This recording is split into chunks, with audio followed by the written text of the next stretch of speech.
घर पे मच्छर ज्यादा हो गया ना, गुड नाइट जला लीजिए। नहाना है तो लक्स यूज कर लीजिए, और ब्रश करने जा ही रहे हैं तो कोलगेट यूज कर लीजिए। और अगर आपको आपके परिवार के लिए एक फैमिली टू व्हीलर चाहिए तो फिर एक्टिवा है ना। कुछ जो ब्रांड्स होते हैं वो इतने फेमस हो जाते हैं कि प्रोडक्ट्स उन प्रोडक्ट्स के नाम से नहीं बल्कि उन ब्रांड्स के नाम से जाने जाते हैं। जैसे कि अगर फैमिली के लिए एक स्कूटर चाहिए तो एक्टिवा है ना। नहीं मानते मेरी बात तो ये सुनिए, हर महीने 2 लाख से ज्यादा परिवार इसको अपने घर लेके आते हैं, यानी कि आपके और मेरे जैसे 7,000 लोग रोज एक एक्टिवा खरीदते हैं। इंडिया इस पे इतना भरोसा करता है। तो आखिर इस स्कूटर में ऐसी क्या बात है कि 23 साल बाद भी इतने सारे परिवार इसको बाकी सारे स्कूटर्स के ऊपर चुनते हैं। और अगर आपका परिवार भी एक एक्टिवा लेने का सोच रहा है तो क्या आपको इस पे भरोसा करना चाहिए, या फिर 2024 में अब इसकी काफी उम्र हो गई है और इसके साथ साथ आपको भी थोड़ा आगे बढ़ जाना चाहिए। चलिए यही बात पता लगाते हैं साथ मिलके इस रिव्यू में।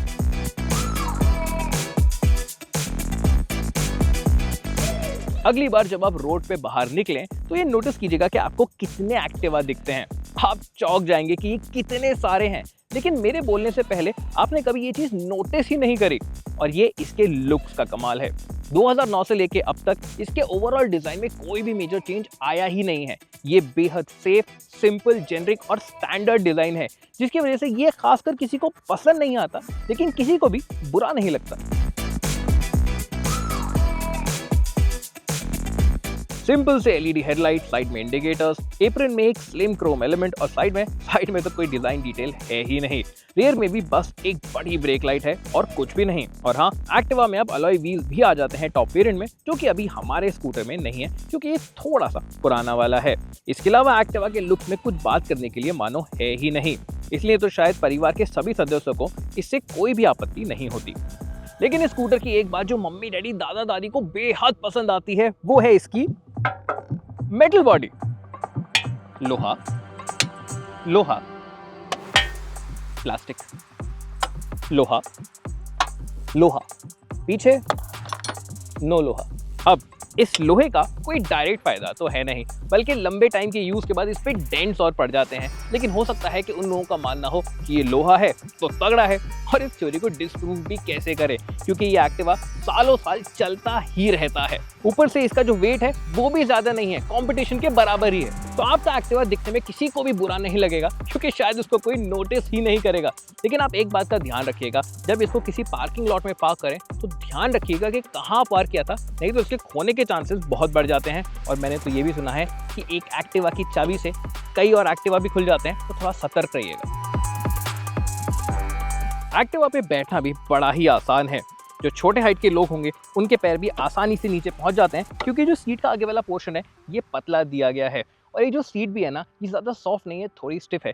इस वजह से अगर जो भारी लोग भी होते हैं उनका वेट ये अच्छे से सपोर्ट कर पाती है। चलाते हुए भी एक्टिवा कंफर्टेबल रहता है क्योंकि ये जो फ्लोर बोर्ड है और सीट की हाइट है उसमें डिफरेंस ज़्यादा है, तो जो आपके पैर होते हैं बहुत नेचुरली यहाँ पे रेस्ट करते हैं।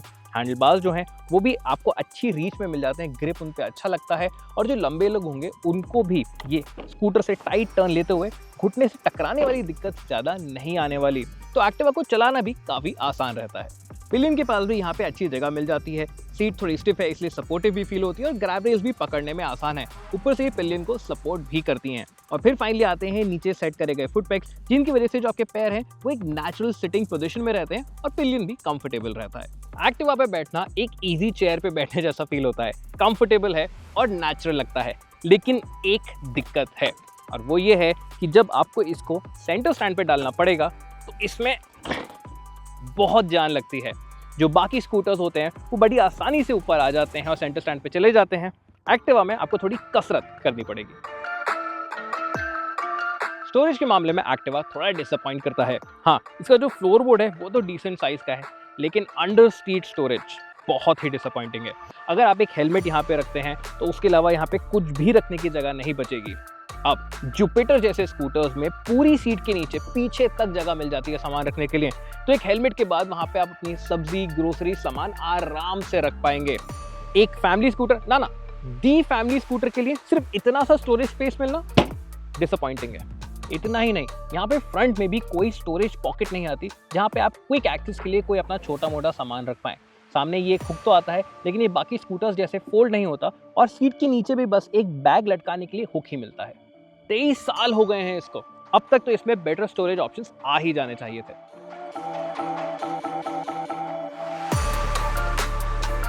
होंडा को पता है कि आपके परिवार वाले कौन से फीचर्स यूज करने वाले हैं, इसलिए उन्होंने बड़ा चुन के सिर्फ वही फीचर्स एक्टिवा में दिए हैं। शुरुआत करते हैं इस मल्टी फंक्शन कंसोल से। तो यहाँ से आप ऑफ कोर्स स्कूटर को लॉक कर सकते हैं, ऑन कर सकते हैं और यहीं से आप सीट भी खोल सकते हैं और फ्यूल लिड को भी एक्सेस कर सकते हैं। और क्योंकि अभी जो फ्यूल लिड है वो सीट के नीचे नहीं बल्कि पीछे है, तो इसको यूज करना और भी कन्वीनियंट बन गया है।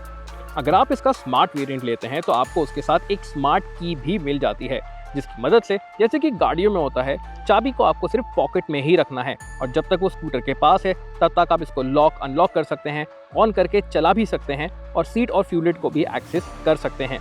ये एक बड़ा ही कन्वीनियंट फीचर बन जाता है और ऊपर से उस वेरिएंट में आपको अलॉय व्हील भी मिल जाते हैं। बस एक्टिवा में और कोई भी फीचर नहीं आता, ना इसमें कोई यूएसबी चार्जर है, ना इसके बूट में लाइट है, ना इसके इंस्ट्रूमेंट क्लस्टर में कोई डिजिटल डिस्प्ले है, जो कि इनफैक्ट 5G में आया था लेकिन उसको 6G से वापस हटा दिया गया है क्योंकि पता नहीं। और ऊपर से इस स्कूटर में अब तक कोई भी डिस्क ब्रेक वेरिएंट भी नहीं आया है। अब हाँ, मैं बोलता कि इसमें डिस्क ब्रेक आना जरूरी था क्योंकि उससे ब्रेकिंग बेटर हो जाती है, लेकिन फिर हमने इसका वी बॉक्स के ऊपर परफॉर्मेंस और ब्रेकिंग टेस्ट किया, जहां पे इसका जो ब्रेकिंग डिस्टेंस था वो जुपिटर के डिस्क ब्रेक वाले वेरिएंट के लगभग बराबर ही आया। ऊपर से जो इसकी ब्रेकिंग है वो अच्छी है, प्रोग्रेसिव है, तेज ब्रेक लगाने पे भी डर नहीं लगता, शार्प नहीं फील होता, नर्वस फील नहीं होता, तो ब्रेकिंग एज सच कोई प्रॉब्लम नहीं है। ऊपर से जो इसका कॉम्बी ब्रेकिंग सिस्टम है वो भी बड़ा अच्छे से काम करता है।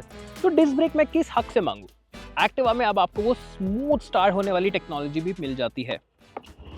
ये एकदम स्मूथली स्टार्ट होता है और अब वो खिच नहीं करता। प्लस क्योंकि अब इसमें किल स्विच आ गया है तो बंद करना भी आसान है, बार बार चाबी नहीं घुमानी। ये एक्टिवा है ना, ये उतना ही बेसिक है जितने आपके घर का पंखा। चलता है, सर्दी लगे तो स्पीड कम कर लो, गर्मी लगे तो स्पीड ज़्यादा कर लो, बस। और आजकल मार्केट में पंखे भी बड़े हाईटेक आने लगे हैं, जिसमें स्पीकर है, ब्लूटूथ है, रिमोट है, लाइट है, लेकिन यार वो सारे फीचर्स आप डेली में कहाँ यूज़ करने वाले? एक्टिवा की सक्सेस का एक बहुत बड़ा हिस्सा है इसका इंजन और खासकर उसका परफॉर्मेंस और रिलायबिलिटी। ये स्कूटर सालों साल चलता रहता है बिना परेशान करे और यही चीज होंडा के ट्रू नेचर को भी दर्शाती है। बस इसका ऑयल चेंज टाइम पे करवाते रहिएगा और फिर बेफिक्र होकर चलाइए। और फिर आता है इसका लिनियर परफॉर्मेंस। होंडा ने इसके साथ एक इतना अच्छा बैलेंस मेंटेन किया है कि जब आप शुरू में इसका थ्रॉटल खोलते हैं तो एक्सीलरेशन बड़ा आराम से और कामली आता है, मगर जब आपको स्कूटर चलाते हुए ओवरटेक के लिए पावर चाहिए होती है तब आपको वो पावर मिलती है। इसी वजह से भले ही मम्मी डैडी दादा दादी भाई बहन कोई भी ये स्कूटर चलाए, सबको कॉन्फिडेंस फील होता है। उनको कभी भी डर नहीं लगता कि अगर थ्रॉटल खोल दिया तो स्कूटर बहुत तेज जाने लग जाएगा या फिर कि वो ओवरटेक कर पाएगा नहीं कर पाएगा। ये एक बहुत प्रेडिक्टेबल ड्राइव ऑफर करता है। हाँ, ऑफ कोर्स ये एक फैमिली स्कूटर है, इस वजह से इसका जो परफॉर्मेंस है वो फन नहीं है। अगर आपको तेज जाना पसंद है, स्ट्रॉन्ग एक्सेलरेशन चाहिए, तो उस मामले में ये एक्टिवा आपको निराश करेगा, लेकिन ये उसका काम भी नहीं है। इंजन रिफाइनमेंट भी इसका अच्छा है, मगर अब बेस्ट नहीं। जुपिटर जैसे स्कूटर्स इससे रिफाइनमेंट में बेटर हैं और परफॉर्मेंस में तो बहुत बेटर। इनफैक्ट जुपिटर भी एक फैमिली स्कूटर है, लेकिन उसके बावजूद उसका ऑल राउंड परफॉर्मेंस इससे काफ़ी बेटर है और वो चीज़ एक्टिवा में अब थोड़ी मिस होती है। इस BS6 एक्टिवा पे हमने अपना रियल वर्ल्ड माइलेज टेस्ट भी किया, जिसमें इस स्कूटर ने सिटी में हमें 60 किलोमीटर पर लीटर का माइलेज दिया, जो कि काफ़ी अच्छा भी है और ये जुपिटर से 5 किलोमीटर पर लीटर ज़्यादा भी है। अब हाँ, ये उतना परफॉर्मेंस में तो अच्छा नहीं है, लेकिन कंपनसेट करने के लिए तेल थोड़ा कम पीता है। इनफैक्ट हमने मस्ती के लिए इस पे एक ऐसा माइलेज रन भी किया, बिल्कुल इसको धीरे धीरे चला के, ये जानने के लिए कि ज़्यादा से ज़्यादा कितना माइलेज दे देगा। और उस माइलेज रन में इसने हमें 117 किलोमीटर पर लीटर का माइलेज रिटर्न किया। उस टेस्ट के बारे में और जानने के लिए बाइक देखो को इंस्टाग्राम पे ज़रूर फॉलो करिए, वो रील आपको वहाँ मिल जाएगी।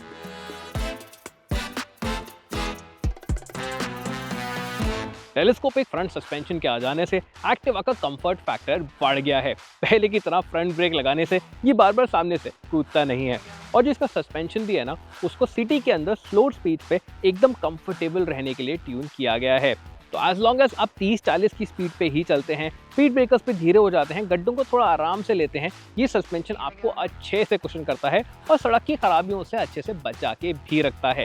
लेकिन जहां आप इसको 50-60 की स्पीड पे चलाने लगे, गड्ढों पे से थोड़ा तेज ले जाने लगे, वहां पे इसमें झटके ज़्यादा फील होने लग जाते हैं। खासकर जब इस पे पिलियन होता है, ज़्यादा लोड के साथ इसमें और भी झटके फील होने लग जाते हैं, क्योंकि फिर जो सस्पेंशन है ना, वो पूरा नीचे दबने लगता है। हैंडलिंग के मामले में भी एक्टिवा एकदम प्रिडिक्टेबल है।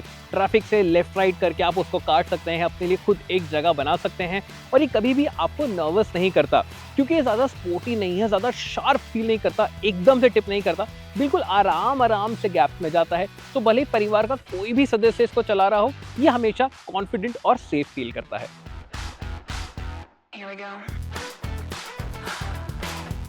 एक्टिवा की ऑन रोड कीमत लगभग जाती है 90 to 95,000। अगर आप इसका स्मार्ट की वाला वेरिएंट लेते हैं तो 1 लाख के थोड़ा ऊपर चला जाएगा। और यार सच बोलूँ ना, तो ये प्राइस अब हजम नहीं होती, क्योंकि इसी सेम एग्जैक्ट प्राइस में आपको जुपिटर भी मिल जाता है, जिसमें दुनिया भर के फीचर्स मिल रहे हैं। उसके अंदर आपको मिल जाते हैं मॉडर्न एलईडी लाइटिंग, एक डिजिटल कंसोल जिसके अंदर ट्रिप मीटर भी है, माइलेज भी दिखाता है, ऊपर से ब्लूटूथ कनेक्टिविटी दी गई है जिसके अंदर call alert, SMS alert, navigation alert भी आपको मिल जाते हैं। फिर उसके अंदर एक बहुत बड़ा बूट स्टोरेज आ जाता है, यूएसबी चार्जर मिल जाता है, और फ्रंट एप्रन में भी वहाँ पे एक स्टोरेज दिया गया है। इतना बड़ा फीचर डेफिसिट होने के बावजूद भी एक्टिवा की इस प्राइस को जायज नहीं बोला जा सकता। होंडा एक्टिवा, इसके साथ इतना सारा टाइम बिताने के बाद मुझे समझ तो आने लगा है कि भारत का सबसे पसंदीदा स्कूटर क्यों है। बेसिक्स जैसे कि लुक्स, सिटिंग पोस्चर, कंफर्ट और यूजेबल परफॉर्मेंस इसमें इतने अच्छे से हैं कि आपको कभी भी कोई दिक्कत नहीं आने वाली। इनफैक्ट इसका जो बैलेंस है इन सब चीज़ों का, वो इतना शानदार है कि कोई भी और फैमिली स्कूटर अब तक उसको अचीव नहीं कर पाया है। परिवार का कोई भी सदस्य हो, वो बिना किसी भी चीज़ के बारे में सोचे, बिना डरे इसको आराम से चला सकता है, और वो ही इसकी सबसे बड़ी कामयाबी है। हाँ, ये परिवार में किसी को बुरा नहीं लगेगा और ना ही किसी को बेहद पसंद आएगा, लेकिन ये सबको मंजूर होगा। हालांकि इस ज़माने में अब कुछ चीज़ें ऐसी भी हैं जो आपको दूसरे स्कूटर्स की तरफ देखने पे मजबूर कर सकती हैं, और उनमें से सबसे बड़ी हैं स्टोरेज, प्रैक्टिकलिटी और फीचर्स। ये सारी चीज़ें स्कूटर में बहुत ही कम हैं, और हाँ, अगर इसकी प्राइस 5 से 10 हज़ार रुपये कम होती तो इन चीज़ों को नज़रअंदाज किया जा सकता था। लेकिन अब तो ऐसा लगने लगा है कि होंडा स्कूटर के लिए आपसे एक लॉयल्टी बोनस चार्ज कर रहा है, और वो जो प्रीमियम है ना, वो ये स्कूटर पूरी तरीके से जस्टिफाई नहीं कर पाता। अगर आपको extra feature, storage, practicality, performance से ज़्यादा फर्क नहीं पड़ता, और आप इस एक्टिवा की लेजेंडरी रिलायबिलिटी के लिए वो एक्स्ट्रा प्रीमियम देने के लिए तैयार हैं, तो फिर ये एक्टिवा अभी वो एक ऐसा स्कूटर है जो आपके पूरे परिवार के लिए एक बेस्ट बैलेंस ऑफर कर सकता है।